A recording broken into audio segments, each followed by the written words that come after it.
দেখতে বেগুনের মতো হলেও কিন্তু আসলে কিন্তু বেগুনের নয়, বেগুনের থেকে দ্বিগুণ স্বাদে এই রেসিপিটা আজকে আমি তোমাদের সাথে শেয়ার করছি। আর এখন যেহেতু গরমকাল, বেগুনেরও দাম বেড়ে যাবে, তাই তোমরা এই গরমের সবজি দিয়েই কিন্তু এই রেসিপিটা তৈরি করে নিতে পারো।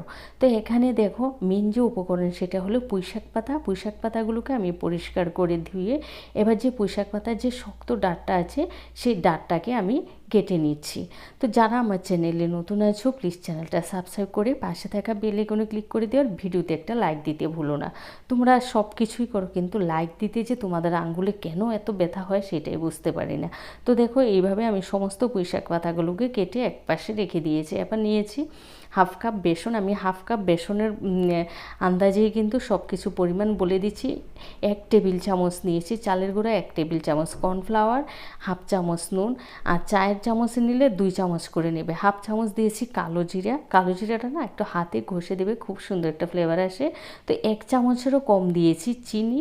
চিনি কেউ খেতে না চাইলে অ্যাভয়েড করবে, কিন্তু টেস্টটা খুব সুন্দর হয়, মিষ্টিও হবে না অথচ খেতে ভীষণ ভালো লাগে। তারপরে দিয়েছি শুকনো লঙ্কার গুঁড়া আর 1 চা চামচ হলুদ গুঁড়োটা কিন্তু কম দেবে, আমি হাফ চা চামচ দিয়েছি। এবার শুকনো উপকরণগুলোকে ভালো করে মিশিয়ে সামান্য জল দিয়ে ফেটিয়ে নেব। ফেটানোটা ততক্ষণ পর্যন্ত করব যতক্ষণ না একটা ফ্লাফি ভাব চলে আসে, আর কালারটাও কিন্তু চেঞ্জ হয়ে যাবে। দেখবে আস্তে আস্তে না একটা লাইট কালারে চলে আসবে ফেটাতে ফেটাতে। তোমরা দেখতেই পাচ্ছ কতটা ফ্লাফি হয়েছে। এখানে কোনো বেকিং সোডার প্রয়োজন নেই, তোমরা শুধু ফেটিয়ে নিলেই কিন্তু এত সুন্দরভাবে তৈরি হয়ে যাবে। তো এখানে দেখো ভাজার জন্য তেল গরম করে, ওই যে আমার একটা ম্যাজিক পদ্ধতি, তেলে একটু নুন দিয়ে দিই, তোমরাও এই পদ্ধতিটা করে দেখো, হাতে নাতে রেজাল্ট পারবে। তারপরে ব্যাটারের মধ্যে একটু গরম জল দিয়েছি, তাহলে না এই পকোড়াগুলো বা পাট পাতা বড়াগুলো না একদম তোমার ক্রিস্পি হবে। এবার ওই যে পুঁইশাক পাতাটা নিয়ে ব্যাটারের মধ্যে আমি ভালো করে কোট করে নেব। যেহেতু পুঁইশাক পাতাটা একটু তোমার অয়েলি ভাব থাকে না, তো কোটিং করতে একটু সময় লাগবে। দেখবে তেলে দেওয়ার সাথে সাথে এগুলো কিন্তু একদম ফুলে ফুলে উঠবে। তো আমি এক পাশ থেকে উপরে তেলটা দিয়ে দিচ্ছি, তাহলে 2 পাশ সমানভাবে ভাজা হয়ে যাবে।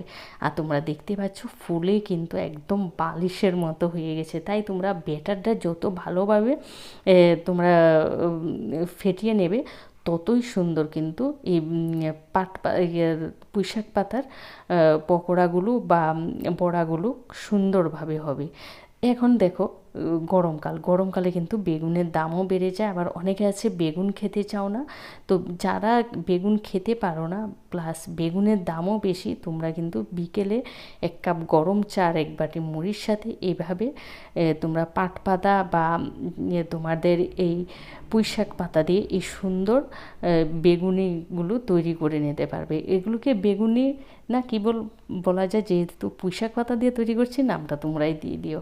কতটা সুন্দর আর একদম ফুলকো ফুলকো হয়েছে। এগুলো কিন্তু তোমরা ভেজে যদি 1-1.5 ঘন্টা রেখে দাও একই পদ্ধতিতে থাকবে, চিপসেও যাবে না। ভিডিওটা ভালো লাগলে তোমাদের আত্মীয় স্বজন বন্ধুবান্ধব সবার সাথে বেশি বেশি করে শেয়ার করে দিও। আর যারা আমার চ্যানেলে নতুন আছো প্লিজ চ্যানেলটা সাবস্ক্রাইব করে পাশে থাকা বেল আইকনে ক্লিক করে দিও। ভালো থেকো, সুস্থ থেকো। আজকের মতো টাটা।